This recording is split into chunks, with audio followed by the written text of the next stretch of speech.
لوگ جو ہیں خان صاحب سے مل سکتے ہیں، لیکن اب مطلق انانیت ہے ملک میں، نہ کوئی قانون ہے، نہ کوئی کسی کا ضمیر جاگ رہا ہے، تو یہ تو ہونا ہی ہے۔ جو پمس کے ڈاکٹر گئے تھے، مطالبہ تو یہ تھا کہ ذاتی معالج جائیں، کیا اس سے آپ سیٹسفائیڈ ہیں وہ جو رپورٹ آئی ہے؟ نہیں، ہم تو کوئی سیٹسفائیڈ نہیں ہے، یعنی ذاتی معالج جو ہیں وہ جھوٹ کیوں بولے گا؟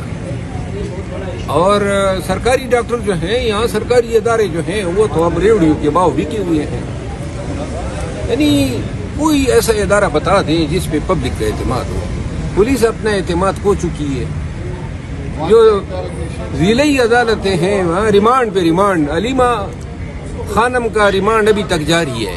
جو دہشت گردی جس وقت وہ کر رہی تھی وہ سب کیمرے کی آنکھ میں دیکھا ہے، 2 بہنیں نہتے کھڑی تھی، اب یہ دہشت گردی کا کیس بنتا ہے۔ لیکن کوئی عقل ہو، کوئی شعور ہو، کوئی ضمیر ہو، پاکستان ہے۔ اب ان بیچاریوں کا ریمانڈ بھی دیا گیا، ابھی تک پابند سلاسل خام خام ہے۔ یہ شخصی آزادی جو ہے نا، انسان کی آزادی ہے، عربی کا مقولہ ہے الحر حر ومن یتسع الضر، ماں کے پیٹ سے ہر انسان آزاد پیدا ہوتا ہے۔ یہاں اس جدید صدی میں 2024 میں ہم اور 2023 سے ہم ایک نیا روپ دیکھ رہے ہیں پاکستان کا، اور اتنا گھناؤنا روپ ہم نے کبھی سوچا بھی نہیں۔ بالکل صحیح۔ کارکن آپ شیر افضل مروت کی جانب دیکھ رہے ہیں، ڈاکٹرز نے آپ کو اپنے بارے میں کیا کہا ہے؟ تمام کارکنوں کو ایک پیغام آپ کے توفیل دیتا ہوں۔ مجھے اچھی طرح احساس ہے کہ احتجاج کے لیے ورکرز کی نظریں میری طرف ہیں، اور میں چاہتا بھی ہوں کہ ہم ایک احتجاج ایسا لانچ کریں جس کو ہم منطقی انجام تک پہنچا دیں۔ نہ میرا کوئی کاروبار ہے، نہ میرے کوئی سٹیکس ہیں کہ میں جو ہے کسی وجہ سے مجبور ہو جاؤں۔ جس دن پارٹی فیصلہ کرے اور احتجاج سونپے، پوری قوم سے وعدہ ہے، اس ملک میں اب عزت و ناموس کے ساتھ جینے کے لیے اب ضرورت بھی یہی ہے کہ پاکستانی اس کا ادراک کر لیں۔ ہم پریکٹیکلی وحشت کی طرف گامزن ہیں، کوئی حل نہیں ہے سوائے اس کے کہ حساب ہو، اور جس دن 2 لاکھ پاکستانی بھی ڈی چوک پہ میرے ساتھ بیٹھ گئے نا، اس دن آپ سمجھ لیں پاکستانیوں، یہ جو ملک کے ساتھ ہو رہا ہے، یہ اداروں کے ساتھ، آئین قانون کے ساتھ، اس سے بڑا ظلم کوئی کر ہی نہیں سکتا ہے پاکستان میں۔ پارٹی آپ کو فری ایڈ دے گی؟ مجھے ورکر کو کبھی میں انشاءاللہ ان کے توقعات پہ ہمیشہ میری کوشش ہوگی، اور جس دن ایک دفعہ فیصلہ ہو جائے پھر یا تو رہیں گی نہیں، اور اگر رہیں گے تو پھر تب تک اٹھیں گے نہیں جب تک اپنے مقاصد مطالبات، اور میں فی الوقت سمجھتا ہوں کہ ایک واحد مطالبہ ہونا چاہیے، فری خان نہ ہو، اور اس کے لیے ضروری ہے کہ لاکھوں لوگ آئے اور ڈی چوک پہ بیٹھے۔ جس دن یہ فیصلہ ہوا، مجھے ذمہ داری تفویض کی گئی، انشاءاللہ یا خان کو لے کر جائیں گے یا پھر بے شک ہی ہمارے جنازے بھیج دیں۔ خان سے آپ یہ ذمہ داری مانگیں گے؟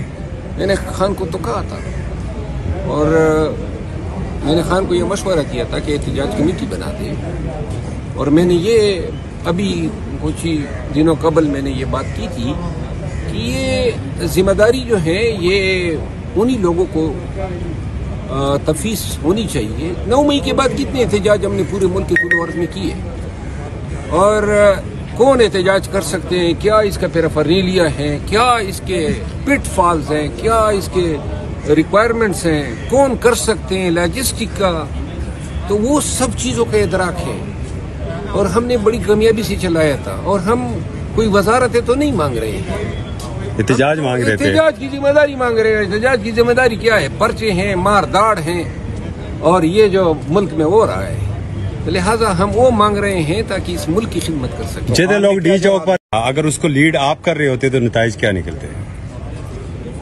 دیکھیے، آپ یہ پوچھیں ان لوگوں سے، لاکھوں لوگوں سے، کوٹ کے لوگوں سے پوچھیں، باجوڑ کے لوگوں سے پوچھ لیں، کرک کے لوگوں سے، آپ نوشیرہ کے لوگوں سے، آپ چرسدہ، مردان، دیر، باجوڑ، وزیرستان، ڈیرہ اسماعیل خان، پھر قصور، کراچی ڈویژن، سکر، اپنا میرپور خاص، حیدرآباد، کوئی ایک جلسہ نہ ہم نے ملتوی کیا، نہ کوئی کنونشن ملتوی کی، دھمکی آئیں، گولیاں چلی، لیکن ہم نے جو لوگوں کو ٹائم، تاریخ، مینیو بتایا تھا اس پہ ہم گامزن رہے۔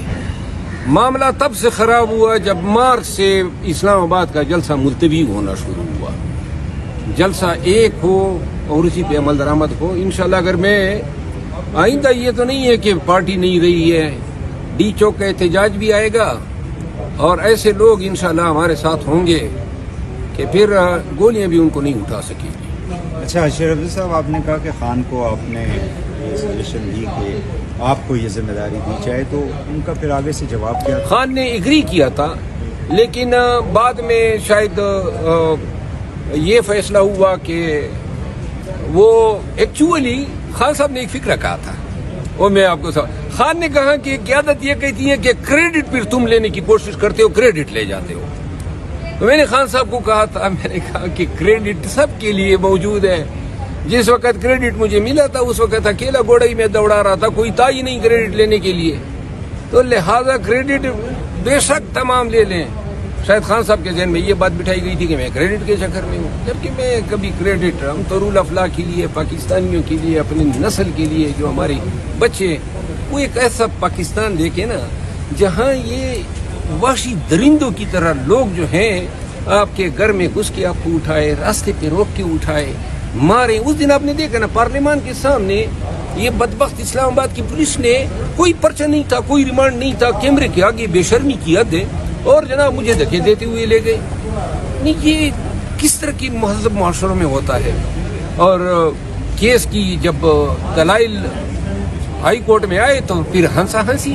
ہاں جی، یعنی ضرورت ہے ایک ایسے احتجاج کی کہ اس نظام کا دڑم تختہ کر دیں۔ شکریہ کہ آپ کو اٹھائے، راستے پہ روک کے اٹھائے، مارے۔ اس دن آپ نے دیکھا نا پارلیمان کے سامنے یہ بدبخت اسلام آباد کی پولیس نے، کوئی پرچہ نہیں تھا، کوئی ریمانڈ نہیں تھا، کیمرے کے آگے بے شرمی کی حد ہے، اور جناب مجھے دھکے دیتے ہوئے لے گئے۔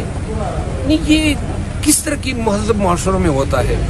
اور کیس کی جب دلائل ہائی کورٹ میں آئے تو پھر ہنسا ہنسی۔